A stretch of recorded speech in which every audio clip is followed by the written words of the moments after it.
ولما جاء موسى لميقاتنا وكلمه ربه قال رب أرني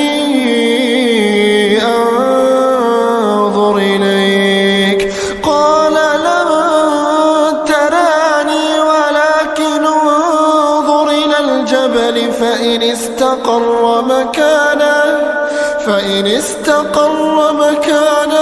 فسوف تراني فلما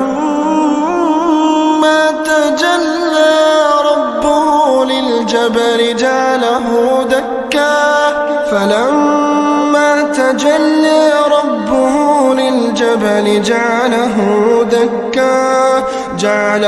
دكا وخر موسى صعقا فلما أفاق قال سبحانك تبت إليك وأنا